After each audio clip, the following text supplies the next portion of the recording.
वही किया और हो गया। पूरा देश और दुनिया देख रही है।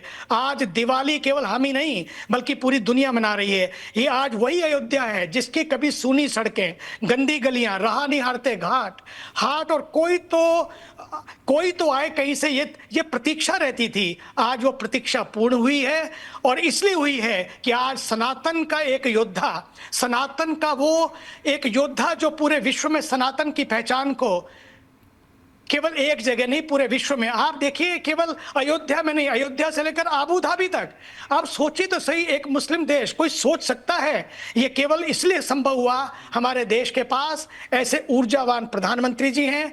उत्तर प्रदेश में उत्तम प्रदेश बनाने वाले कर्मयोगी हमारे आदरणीय आदित्यनाथ योगी जी हैं। क्यों हुआ ऐसा? क्योंकि पॉलिटिकल विल के साथ साथ पब्लिक विल को भी जोड़ा उन्होंने, सबको साथ लिया और बताया कि सनातन किसी के विरोध में नहीं है, सनातन किसी को काटता नहीं है, सनातन सबको जोड़ता है, सबको साथ लेता है। सनातनी संस्कृति का मतलब सबको साथ लेने की संस्कृति, सुरक्षा की संस्कृति, सुरक्षा की गारंटी, समानता की गारंटी, मानवता की गारंटी यदि कोई ले सकता है तो सच मानिए केवल सनातन ले सकता है। मुझे तो कई बार लगता है इस सेक्युलरिज्म में अगर जो हम आज आनंद उठा रहे हैं, इस सेक्युलरिज्म की भी गारंटी यदि कोई है वो सनातन है। इसलिए सनातन के लिए हम लोगों को आज समझना होगा कि आखिर ये सनातन क्यों, क्योंकि सनातन की महिमा किसने दी? भगवान श्री राम उसी सनातन के ही प्रतीक हैं। श्री राम के बिना राष्ट्र की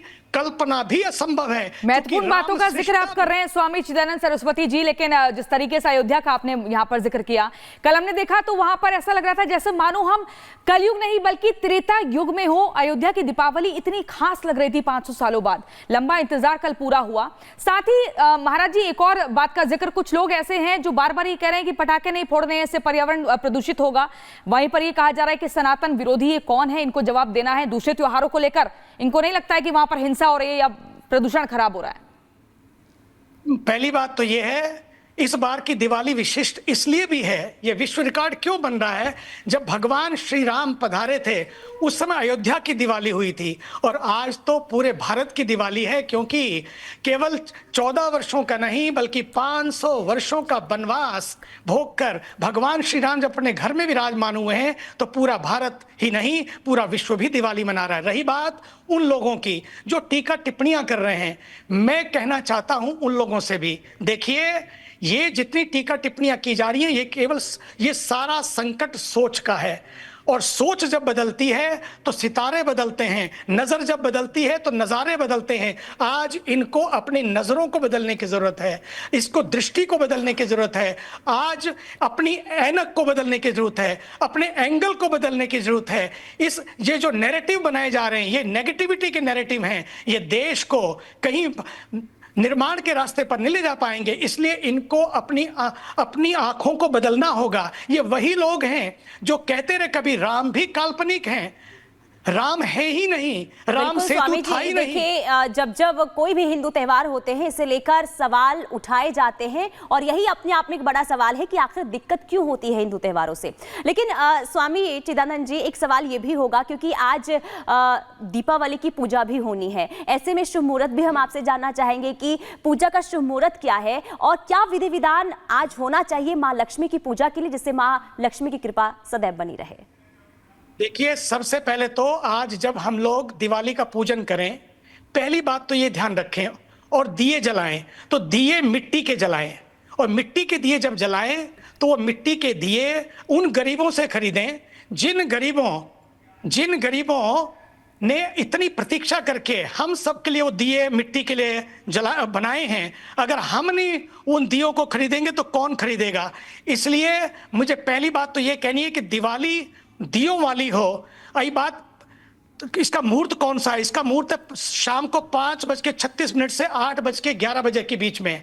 हालांकि दो तरह की बातें की जा रही हैं, 31 को मनाएं या 1 को मनाएं, क्योंकि 31 का ही भी मनाएं। मैं तो कहता हूं घर में बैठकर 31 को मनाएं और अपने दफ्तरों में जाकर 1 को मनाएं, दोनों दिन मनाएं, क्यों ना मनाएं। लेकिन आज की रात्रि का विशेष महत्व है, आज की रात्रि को मनाएं 5:36 से 8:11 तक मनाएं। दूसरी बात जो आपने पटाखों की है, मैं आपसे कहना चाहता हूं, देखिए प्रदूषण की बात जब आती है केवल दिवाली के दिन ही क्यों याद आती है? और मुझे तो लगता है ये सरकारों की जिम्मेदारी है, ये हम सबकी जिम्मेदारी है, केवल पटाखों से नहीं। वो तो एक रात की बात है, पर प्रदूषण तो सारे पूरे साल की बात है, पूरे सीजन की बात है, पूरी सर्दी की बात है। इसमें हमें अपने आप को बदलना होगा और इसमें दो काम करने होंगे। आप देखिए कोलंबिया को देखिए और आप देखिए अन्य देशों को देखिए, उन्होंने अपने तरीके से एक नई नई तरीके बदले हैं कि वाहनों को किस तरह से उपयोग करना है और किस तरह के प्रदूषण के जो भी ढंग है उनको बदलना है। यदि हम उन प्रदूषणों के तरीकों को, आप देखिए निर्माण है, निर्माण भी हम युक्ति युक्त करें, उससे इतनी धूल उठती है, उससे भी पोल्यूशन बढ़ता है। दिवाली की रात एक रात है, लेकिन धूल की रात और धुएं की रात और प्रदूषण की रात तो न जाने कितनी है। इसलिए ये दोष दिवाली को ना दे, सरकारें अपना अपना जिम्मेदारी समझें और समाज भी अपनी जिम्मेदारी समझे। फिर बात पटाखों की नहीं होती। ये जो पटाखे छोड़ने वाले लोग हैं जो बीच बीच में इस नैरेटिव के पटाखे स्वामी जी अपनी बातों से भी फोड़ रहे हैं कुछ लोग। एक पूरा इकोसिस्टम है जो लगातार बार बार सनातन पर प्रहार करता है। इस तंत्र पर कैसे प्रहार किया जाए? दीपावली हो, होली हो, बस इन्हें इंतजार रहता है कि सनातनियों के त्योहार आए और फिर इनका ज्ञान शुरू हो जाता है। कोई कहेगा पानी की बर्बादी, कोई कहेगा पर्यावरण खराब। इस तंत्र पर कैसे प्रहार होना चाहिए स्वामी जी?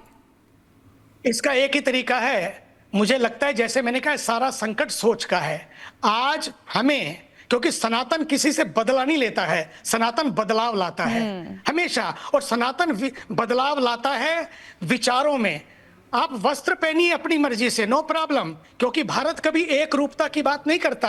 भारत बात करता है एकात्मकता की, अब एक विचार की, कि विचार ऐसे हो हमारे जो हमारे वस्त्रों के कारण नहीं हो, बल्कि हमारे विचारों के कारण, हमारे कपड़ों के कारण नहीं, हमारे किरदारों के कारण, कर्मों के कारण हम अपने विचारों को बदलें तो पूरा भारत बदल जाएगा। ये जो नैरेटिव विचार हैं, ये जो पानी, बिजली, लड़ियां, पता है अभी थोड़ी, आज तो ये लोग बात पटाखों की करते हैं, कल लड़ियों की करेंगे, लड़ियां भी मत जलाओ, फिर कहेंगे बिजली वेस्ट हो रही है उसकी बात करेंगे, और फिर धीरे धीरे धीरे धीरे इतनी सारी चीजें बदलने की बात आएगी। कल को हमारे बच्चे पूछ लगेंगे ये दिवाली क्या होती थी। वो चाहते हैं कि ये दिवाली, ये होली, ये पर्व, उसके महत्व को लोग भूल जाएं। ये खुशियां, ये जश्न, ये जोश, ये जो भारत में है वो दिखाता है कि ये भारत का जोश, भारत की संस्कृति, भारत के संस्कार आज क्यों हैं, पहले क्यों नहीं होता था ऐसा। मैं कहता हूं कि अयोध्या तो कितने वर्षों से थी, क्यों नहीं होता था? इसलिए कि पहले केवल सरकारें थी। आज भारत के पास सरकारी सरकार नहीं बल्कि संस्कारी सरकार है। जब संस्कारों का सिलसिला आगे बढ़ेगा तो पक्का मानिए इन विचारों का तूफान भी ऐसा आएगा जो अपनी आंधी में उड़ाएगा नहीं बल्कि एक नए निर्माण को करेगा। आज उसी के भारत को किसी ध्वंस की नहीं, विध्वंस की नहीं, एक नए निर्माण की जरूरत है और उसका निर्माण होगा विचारों से। ये जो विचारों का प्रदूषण है, वैचारिक प्रदूषण है, वाणी प्रदूषण है, ये वायु प्रदूषण है, ये क्यों है? ये केवल वाणी प्रदूषण और विचारों का प्रदूषण इसलिए है, हमारे दिमागों में, हमारे दिलों में प्रदूषण है, और उसको दूर करने के लिए सनातन परंपरा जो है, जो सबका भला चाहती है, जो सबको साथ लेकर चलती है, सर्वे भवन्तु सुखिना की बात करती है, इसलिए आज इस संस्कृति की जरूरत है। इसलिए भारत के ऊर्जावान प्रधानमंत्री जब बात करते हैं वो सबकी बात, इसलिए आज पूरे विश्व में आज उनको माना जाता है, जाना जाता है।